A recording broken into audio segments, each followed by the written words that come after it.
നമസ്കാരം. ഇറാന്റെ മണ്ണ് ചോരക്കളമാക്കി നെതന്യാഹു. ഇസ്രായേലിനെ തൊട്ടാൽ കഥ കഴിക്കുമെന്നും നെതന്യാഹു.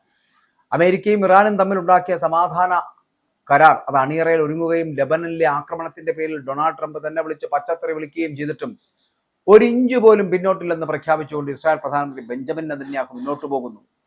അമേരിക്ക ഇറാനുമായി എന്ത് കരാർ ഒപ്പിട്ടാലും ഇല്ലെങ്കിലും ഇസ്ലാമിക റിപ്പബ്ലിക്കായിട്ടുള്ള ഇറാനെ ഒരു കാരണവശാലും ആയുധമാക്കുവാൻ അല്ലെങ്കിൽ ആണവായുധം കൈവരിക്കുവാൻ താൻ അനുവദിക്കില്ല എന്ന് നെതന്യാഹു ജെറുസലമിൽ പരസ്യമായിട്ട് പ്രഖ്യാപിക്കുന്നു. അമേരിക്കയും ഇറാനും തമ്മിൽ ഏതെങ്കിലും തരത്തിലുള്ള കരാറുകളിൽ ഏർപ്പെട്ടാൽ പോലും ഇസ്ലാമിക റിപ്പബ്ലിക്കായിട്ടുള്ള ഇറാനെ ഒരു കാരണവശാലും ആണവായുധം കൈവരിക്കുവാൻ ഇസ്രായേൽ അനുവദിക്കില്ല എന്നും ഇറാന്റെ മണ്ണ് ചോരക്കളമാക്കി മാറ്റുമെന്നും നെതന്യാഹുവിന്റെ മുന്നറിയിപ്പാണ്. ഇസ്രായേലിനെ തൊട്ടാൽ ആരുടെ ആയാലും തലവെട്ടുമെന്നാണ് നെതന്യാഹുവിന്റെ ഭീഷണി. യുദ്ധം അവസാനിക്കാൻ പോകുന്നു എന്ന വാർത്തകൾക്ക് പിന്നാലെ സ്വന്തം ക്യാബിനറ്റിൽ നിന്നും രാജ്യത്തിനകത്ത് നിന്നും കടുത്ത രാഷ്ട്രീയ വിമർശനങ്ങൾ നേരിടുന്നതിനിടെയാണ് മാസീവ് പ്രതിരോധമായിട്ട് നെതന്യാഹു രംഗത്തെത്തുന്നത്. ഇറാനെ ആണവ ബോംബ് തൊടിയിക്കില്ല, ഇറാന്റെ ആണവ മോഹങ്ങളെ ചവിട്ടിമെതിക്കുക എന്നത് തന്റെ ജീവിതത്തിലെ ഏറ്റവും വലിയ ദൗത്യമാണ് എന്നാണ് നെതന്യാഹു പറയുന്നത്. താൻ ഇസ്രായേലിന്റെ പ്രധാനമന്ത്രി കസേരയിൽ ഇരിക്കുന്നിടത്തോളം കാലം ഇന്നും നാളെയും ഇറാൻ ആണവായുധങ്ങൾ സ്വന്തമാക്കില്ല എന്ന് അദ്ദേഹം പ്രഖ്യാപിച്ചതായിട്ടാണ് ടൈംസ് ഓഫ് ഇസ്രായേൽ റിപ്പോർട്ട് ചെയ്യപ്പെടുന്നത്.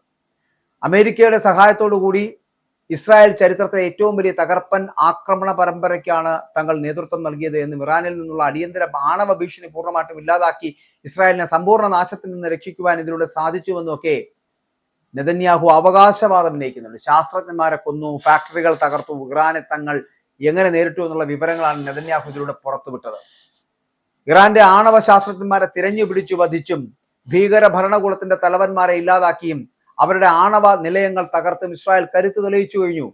ഇറാന്റെ മിസൈലുകളും അവർ നിർമ്മിക്കുന്ന ഭൂരിഭാഗം ഫാക്ടറികളും അതിനെയൊക്കെ തകർത്തതിനൊപ്പം അവരുടെ നാവിക വ്യോമസേനകളെയും ജനങ്ങളെ കൂട്ടക്കൊല ചെയ്യാൻ നേതൃത്വം നൽകിയ സൈനിക കമാൻഡർമാരെയും ഇസ്രായേൽ സൈന്യം തീർത്തു കളഞ്ഞു. ഈ ഒരൊറ്റ സൈനിക നീക്കത്തിലൂടെ നൂറുകണക്കിന് ബില്യൺ ഡോളർ മുതൽ $1 ട്രില്യൺ, അതായത് ലക്ഷം കോടി രൂപയ്ക്ക് മുകളിലേക്ക് വരുന്ന $1 ട്രില്യൺ വരെ മൂല്യം വരുന്ന വമ്പൻ സാമ്പത്തിക നഷ്ടമാണ് ഇറാൻ ഉണ്ടായിരിക്കുന്നത് എന്നാണ് പറയപ്പെടുന്നത്. ഇസ്രായേൽ ജനതയെ ഭൂമുഖത്ത് നിന്ന് തുളച്ചു നിൽക്കുവാനായി വർഷങ്ങളായി ഇറാൻ ഒരുക്കി വെച്ചിരുന്ന ഭീഷണിയാണ് തങ്ങൾ ഇല്ലാതാക്കിയത് എന്നുകൂടി നെതന്യാഹു പറഞ്ഞു വെക്കുന്നു. ഈ പോരാട്ടം ഇവിടെയൊന്നും അവസാനിക്കാൻ പോകുന്നില്ല എന്നാണ് നെതന്യാഹു നൽകുന്ന കടുത്ത മുന്നറിയിപ്പ്. കൂടുതൽ ജാഗ്രതയോടും ദൃഢനിശ്ചയത്തോടും കൂടി രാജ്യത്തെ സംരക്ഷിക്കുവാൻ ഇനിയും മുന്നോട്ട് പോകും. ഈ പോരാട്ടം ഇറാനെതിരെ മാത്രമല്ല, Gaza, Lebanon, Syria, Yemen, west bank തുടങ്ങിയ പ്രദേശങ്ങളിൽ ഇറാന്റെ ഫണ്ട് പറ്റി ജീവിക്കുന്ന ഹിസ്ബുള്ളയും ഹമാസും ഉൾപ്പെടെയുള്ള എല്ലാ ഭീകര സംഘടനകൾക്കെതിരെയും തുടരുക, അത്തരത്തിൽ തന്നെ മുന്നോട്ട് പോവുക എന്നതാണ് ഞങ്ങളുടെ ലക്ഷ്യമെന്ന് കൂടി നെതന്യാഹു പറഞ്ഞു വെക്കുകയാണ്. 400 കിലോ യുറേനിയത്തിൽ ചോദ്യങ്ങൾ ബാക്കിയാകുന്നു. സമാധാന കരാറായെങ്കിലും ഇറാന്റെ പക്കലുള്ള 440 കിലോഗ്രാം യുറേനിയം ശേഖരം ഇപ്പോൾ സമാധാന കരാറിന്റെ ഭാവി തന്നെ മാറ്റിമറിക്കുന്ന വില്ലനായിട്ട് മാറുകയാണ്.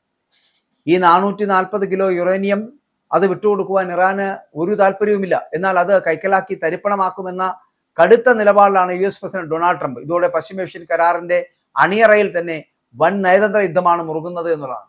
സാധാരണ ഒരു രാജ്യത്ത് വൈദ്യുതി ഉണ്ടാക്കാൻ വെറും 3 മുതൽ 5% വരെ സമ്പുഷ്ടീകരിച്ച യുറേനിയം മാത്രം മതിയാകും. എന്നാൽ ഇറാന്റെ പക്കലുള്ളത് 60% വരെ സമ്പുഷ്ടീകരിച്ച മാരക യുറേനിയമാണ്. ഇത് ഒരു ആറ്റം ബോംബ് ഉണ്ടാക്കുവാൻ 90% സമ്പുഷ്ടീകരണമാണ് വേണ്ടത്. അതായത് നിലവിലുള്ള ഈ 440 കിലോ ശേഖരത്തെ വളരെ ചുരുങ്ങിയ ദിവസങ്ങൾ കൊണ്ട് ആയുധ നിലവാരത്തിലേക്ക് മാറ്റാൻ ഇറാൻ സാധിക്കും എന്നുള്ളതാണ്. അപ്പൊ ഇത് വെച്ച് 10 ആണവായുധങ്ങൾ എങ്കിലും ഇറാൻ നിർമ്മിക്കുവാൻ കഴിയുമെന്നാണ് അന്താരാഷ്ട്ര ആണവ വിദഗ്ധരുടെ കണക്കുകൂട്ടൽ എന്ന് പറയപ്പെടുന്നത്.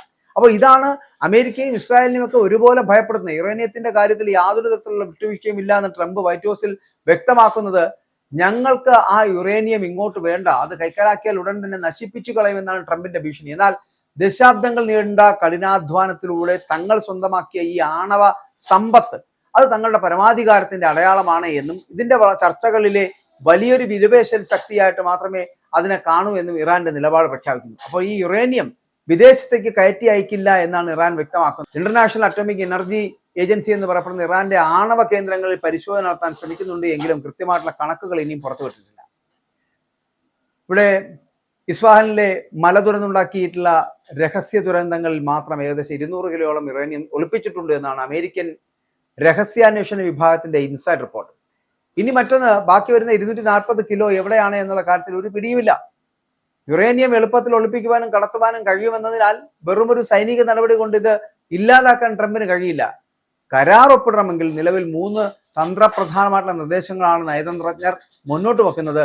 യുറേനിയം ശേഖരം അന്താരാഷ്ട്ര മേൽനോട്ടൽ റഷ്യയോ ഒമാനോ പോലുള്ള മറ്റു രാജ്യത്തേക്ക് മാറ്റുക, ആയുധമാക്കാൻ കഴിയാത്ത വിധം യുറേനിയത്തിന്റെ തീവ്രത അടിമുടി കുറയ്ക്കുക, ഇനി ഇറാനിൽ തന്നെ കടുത്ത രാജ്യാന്തര നിരീക്ഷണത്തിൽ ഇത് നിലനിർത്തുക എന്നിവയാണ് ഈ 3 കാര്യങ്ങൾ. അപ്പോൾ ഇതിനകത്ത് ഈ മൂന്നാമത്തെ ഓപ്ഷനോടായിരിക്കും ഇറാന് താല്പര്യം. എന്നാൽ ഇറാനിൽ വെച്ചാണെങ്കിൽ പോലും അന്താരാഷ്ട്ര ആണവോർജ ഏജൻസിയുടെ സാന്നിധ്യത്തിൽ ഇത് പൂർണ്ണമായും നശിപ്പിച്ചു കളയുവാനാണ് US സമ്മർദ്ദം ചെലുത്തുന്നത്. അതിലൂടെ ഇറാന്റെ ആണവ മോഹങ്ങളെ വീണ്ടും ഒരു പതിറ്റാണ്ട് പിന്നിലേക്ക് അടിച്ചു തുരത്തുവാൻ ട്രംപിന് സാധിക്കും.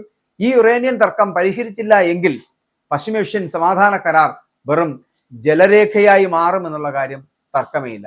അപ്പോൾ ഇവിടെ അമേരിക്കയും ഇറാനും തമ്മിൽ ഏതെങ്കിലും തരത്തിലുള്ള കരാറുകൾ ഏർപ്പെട്ടാൽ പോലും ഇസ്ലാമിക റിപ്പബ്ലിക്കായിട്ടുള്ള ഇറാനെ ഒരു കാരണവശാലും ആണവായുധം കൈവരിക്കുവാൻ അല്ലെങ്കിൽ നിർമ്മിക്കുവാൻ ഇസ്രായേൽ അനുവദിക്കില്ല എന്ന് കൂടി, ഇറാന്റെ മണ്ണ് ചോരക്കളമാക്കി മാറ്റുമെന്ന് കൂടി നെതന്യാഹുവിന്റെ മുന്നറിയിപ്പ് വരുന്നത് പോലും ആണവായുധം സംരക്ഷിക്കപ്പെടുക എന്നൊരു ലക്ഷ്യത്തോടു കൂടിയാണ്. സത്യത്തിൽ ഇസ്രായേലിനെ തൊട്ടാൽ ആരുടെ ആയാലും തലവെട്ടുമെന്നുള്ള നെതന്യാഹുവിന്റെ ഭീഷണിയിൽ പെട്ടിരിക്കുകയാണ് ട്രംപ് അടക്കമുള്ള ലോക നേതാക്കൾ.